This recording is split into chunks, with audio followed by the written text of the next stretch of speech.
Hello, friends, and welcome to another session of Wednesdays in the Word. My name is Gary Cooney. I'm your Bible teacher. Thanks for joining me today as together we seek to unfold the Scriptures, as Psalm 119 puts it, looking at the Scriptures verse by verse. We're in the midst of an extended study now of the Old Testament book of Daniel, that great prophet of God. We're in the second chapter now, and I'm going to pick up our reading near the end of the second chapter, starting in verse 46. Listen to these words. Open your scriptures and follow along with me as we study and unfold this portion of God's word together. Then King Nebuchadnezzar fell upon his face, and he paid homage to Daniel. And he commanded that an offering and an incense be offered up to him. And the king answered and said to Daniel, "Truly your God is God of gods and King of kings, and a revealer of mysteries, for you have been able to reveal this mystery." And then the king gave Daniel high honors and many great gifts, and he made him ruler over the whole province of Babylon, and the chief prefect over all of the wise men of Babylon. And Daniel made a request of the king, and he appointed Shadrach, Meshach, and Abednego over the affairs of the province of Babylon. But Daniel remained at the king's court. Chapter 3 opens with this. King Nebuchadnezzar made an image of gold, whose height was 60 cubits, and its breadth 6 cubits. And he set it up on the plain of Dura in the province of Babylon. Well, as you remember, if you've been with me, this portion of Daniel has been focused on the dream that God sent to King Nebuchadnezzar, that great emperor of the Neo-Chaldean Empire, the Babylonian Empire. It was a dream that disrupted the king. He knew it wasn't a normal dream. And he sensed, I'm sure at some level, that this was a message that was critical for him to understand.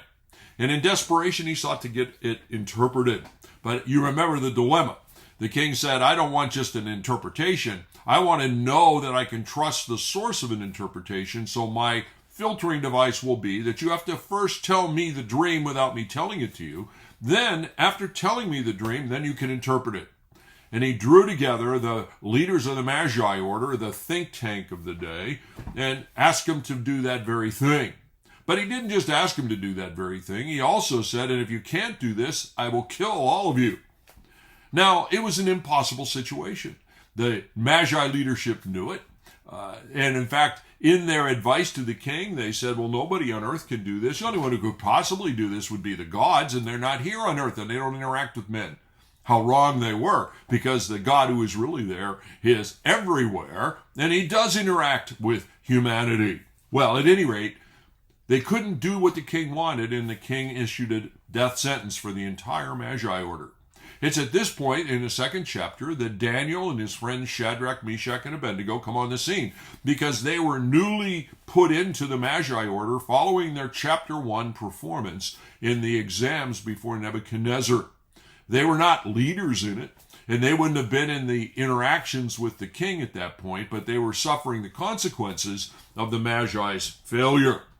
Well, at any rate, quick summary, Daniel and his friends spend time in prayer, seeking God's direction to give them an understanding of how to interpret the dream, what the dream was about. God answered that. Through the king's captain, they opened an opportunity for Daniel to be able to come in before the king. And then Daniel told the king the dream, which met the first criteria, didn't it? And then he has been spending time interpreting the dream, and we've been examining that over the last couple sessions together. The key summary of the point of the dream, I don't want to go back over the details of the dream today, but I do want to say, let's not miss the core key lessons that were coming to us in this dream that God saw fit to send to the most powerful man, human being, in the earth at that time. One who certainly controlled the destinies, or at least this life of destiny, for all kinds of people. These were the lessons. The dream and its interpretation underscored that only God changes the times and seasons, is the way that the interpretation went, meaning he is the Lord of history. History doesn't just unfold randomly, it unfolds according to a divine plan. He is the Lord of history. And also, the dream underscores for us that he, meaning God, is the one who removes kings and sets up kings. In other words, he is superintending the earthly kingdoms, the Gentile kingdoms that we see around us. We are in the era of Gentile kingdoms. Point, King Nebuchadnezzar, it is God, not you, who controls human history. You're in the position you are because God put you there. He will be changing who's in charge in the future. You cannot sidestep the plan of God. You cannot do something where you become the one in the driver's seat. God is the one in the driver's seat. More than that, the dream underscored this fact because the dream ends with this truth. All human governments, changing and changing and changing over time, all human governments end up failing. Every kingdom ends, followed up by another kingdom. But eventually, all human kingdoms will end. All human kingdoms will be failures. All human kingdoms will be unable ultimately to solve the most foundational problems of humanity and bring about the utopian peace that people desire so much to see. No, the dream ends with this message. The world's problems, individuals' problems, and certainly society's, the world's problems, are only going to be solved by the return of the Lord Jesus Christ, the promised Messiah, and the issuing and development of his messianic kingdom, which will then grow to fill the whole earth after destroying all that remained of human governments. Well, there is the dream. And we spent quite a bit of time looking at all the details of that. And like I say, I'm not going to repeat those today, but I encourage you to go back and review those sessions. Now we're at the end of the chapter. And after having given the interpretation, and at the end of verse 45, Daniel says, the dream is certain and the interpretation is sure. In other words, King, this is what it means. This is what God says it means, so take it to the bank. This is what it means. Now we see the king's response to Daniel's interpretation of the dream. Verse 46, then King Nebuchadnezzar fell on his face and paid homage to Daniel and commanded that an offering and incense be offered up to him. Then the king answered and said to Daniel, truly your God is God of gods and Lord of kings, the revealer of mysteries, for you have been able to reveal this mystery. The king's response. The King Nebuchadnezzar, accepted Daniel's interpretation of these events. He accepted what Daniel said about the dream and its meaning. He said, yes, in fact, that is what the dream must mean. He's convinced also, by the way, just in the way he's responding to Daniel, that the dream actually was sent to him by the God who is really there, and that this dream had great implications for his life, for his kingdom, for his descendants, and for all of humanity. But I want you to also notice, even though he's admitting this, and I believe honestly admitting it, notice who he bows the knee to. He fell on his face and paid homage to Daniel and commanded that an offering and incense be offered up to him. Daniel began his interpretation by saying, hey, I don't have any, I'm able to do this because of God, not me. And the king says at some fundamental level in his response, well, I know what you shared with me is true. I know that it came from God, but I'm not bowing the knee before that God. I'll bow the knee before you and pay homage to you because you were able to interpret this dream and it had been so troublesome to me. And I know that the interpretation you've given me is actually what this dream means. But I'm not ready to bow before God, that the God who gave you this answer. There was much more that was going to happen in King Nebuchadnezzar's life before he came to the point of bowing the knee before the Lord. And really, all of chapters 3 and 4 that we're going to be getting into, are all the continuing saga of what God was doing in King Nebuchadnezzar to ultimately bring him to his senses, to the point where Nebuchadnezzar himself would fall before God and recognize who actually is in charge. So, the king says, what you've said, actually, that's the dream, and that's what it must mean. And thank you for sharing it with me. You're able to do what nobody else has been able to do. And maybe finally now I can sleep. And at any rate, that was the response. Although he was refusing to bow the knee to the God who gave Daniel the interpretation of the dream, the king does honor Daniel and then grant to Daniel a double honor in a very real sense. He said, notice, the king gave Daniel high honors, many great gifts, and he made him, number one, ruler over the whole province of Babylon, and number two, chief prefect over all the wise men of Babylon. A double honor. Number one, Daniel was promoted by the king to be ruler over the Babylon province. This is a political position, power position, ruler over the Babylon province. Now understand, Daniel's just a young man. He had only been in the Magi order a short time, a year or two possibly, at the time of the events of this dream. He was therefore hardly 21 years old or something. We don't know exactly, but let's understand he was exceedingly young. And yet what happens is that God has now promoted him to be the political power figure within the Babylonian province. Now, what is the Babylonian province? The Babylonian province is the core. It's the province surrounding the capital city, Babylon. It is the core center region of the Babylonian Empire, the Neo-Chaldean Empire. It is the power place. It is the premier location. It is the most powerful region within the broader empire. That position, according to historians, of being in this second in command, so to speak, to the king Nebuchadnezzar, was a position that was always reserved for Chaldean nobles. In other words, you had to be Babylonian. You had to be in that royalty tied to Nebuchadnezzar and whoever else was ruling at the time. And so what the king does is he puts this Israelite, who was a slave essentially, into such a powerful political position. There's no record in history of that ever happening to anybody else in that Neo-Chaldean period. No one outside let's put it in these phrases, no one outside the Chaldean master race would have had that opportunity.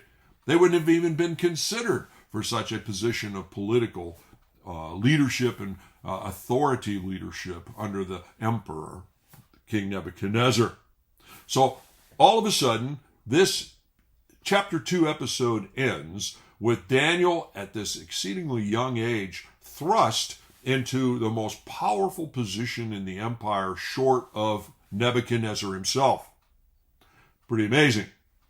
Second thing that King Nebuchadnezzar did in response to Daniel is he promoted him to the position of, as the ESV translates it that I read to you, the chief prefect over the Magi order, the chief prefect over all of the wise men in Babylon.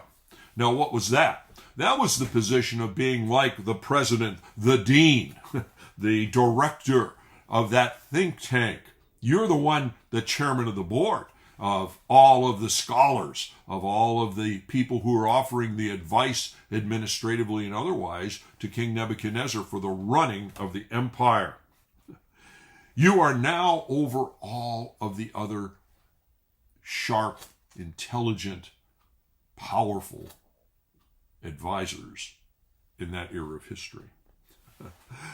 You've only now been in this Magi order, which was the privileged place to be, this short time, and now you've jumped from entry-level position to the very peak of the position. He's the CEO now of the Magi order, a position inevitably that would create a lot of jealousy and antagonism apart of many individuals within that Magi order, even though they would have recognized they'd be dead had Daniel not carried out the role he carried out in interpreting the dream.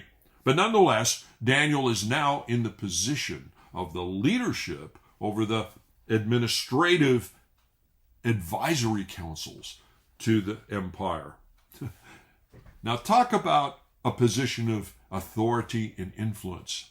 You are now in the CEO position under the emperor, overseeing the political authority of the empire. At the same time, you are now in the position of leadership of the think tank advisory group to the king.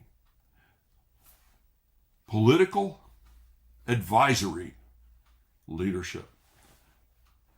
How in the world would anyone, especially foreign-born, in this case Daniel, an Israelite, how would anyone ever, in any kind of human strategy, find themselves in this powerful position in their early 20s? And the answer is only because God did it. Only because God did it. And now in this position, Daniel is in an unprecedented place of great opportunity to influence his culture, to influence King Nebuchadnezzar, and to influence, not going too far to say this, to influence his era altogether. The ways of God are not the ways of men, are they? And God's plans are not our plans. He has his own way of working out. He not only puts the kings in positions and removes the kings, he does it for everybody. He has his purpose and plan that is unfolding. That's quite an amazing outcome, don't you think? And God uses the chapter 2 events to elevate Daniel. But he also uses it to elevate Shadrach, Meshach, and Abednego, because you notice what happens. It says that Daniel then made a request of the king.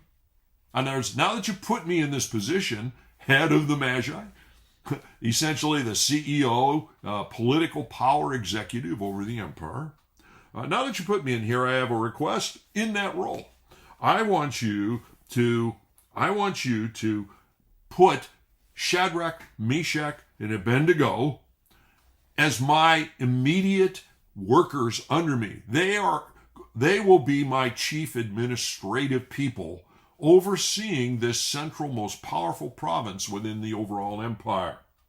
They're only my age, yes, they're only young, but King, I ask that you would do this. I want these individuals to be overseeing the day-to-day administrative operation of the empire. They will report directly to me, and I, Daniel, will report directly to you. And the king said, okay, I'm willing to do that. And so you see what God did now? He's moved the friends of Daniel, these other Israelites, into the power positions, the day-to-day operations now of the emperor and the empire that defeated the Jews. They're now in these positions of leadership. They could be trusted.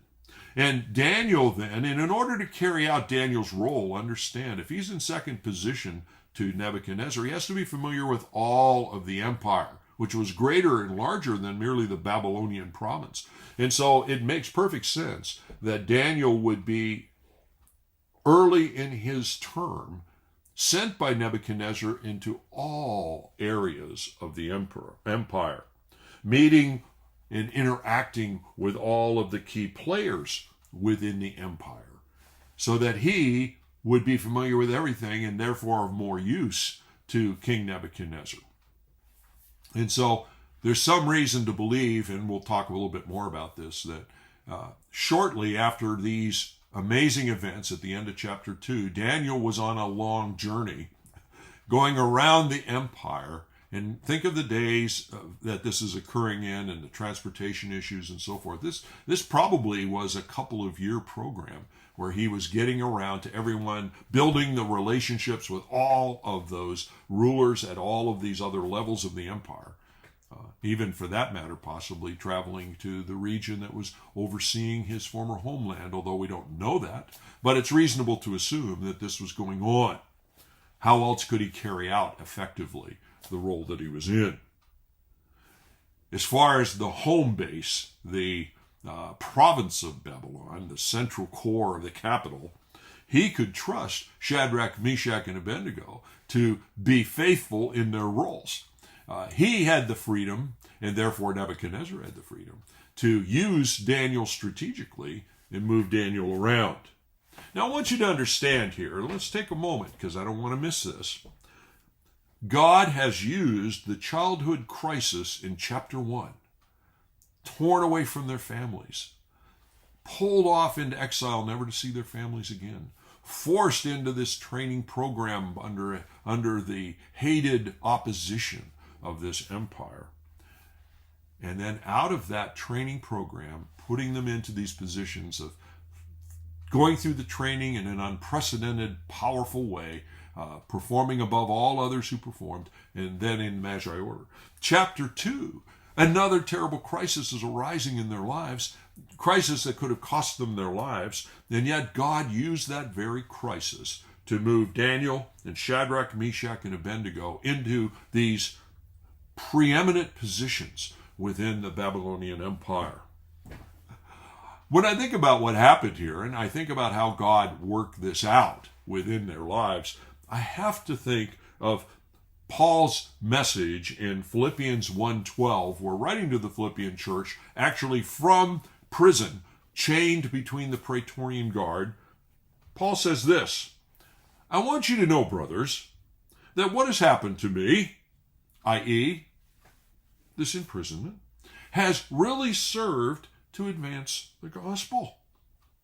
In the plans of God, crises, seeming setbacks, are often the part of his plan that advances rather than retreats the message of our sharing. And certainly Daniel chapter 2, Daniel chapter 1 underscores this principle. God can be trusted. He is at work in all circumstances, even those that we may think are setbacks, to advance the gospel. Can you trust God about that in your life? I hope you can. Now, interestingly, as we end chapter 2 and all of this issue of the king's dream, we get into chapter 3. And chapter 3 occurs sometime in the not too distant future after the end of chapter 2. I think probably in another year or two after that period of time. And chapter 3 opens with these words. King Nebuchadnezzar made an image of gold whose height was 60 cubits and its breadth 6 cubits, and he set it up on the plain of Dura in the province of Babylon. The dream in chapter 2 has now turned into, in chapter 3, a real-life nightmare.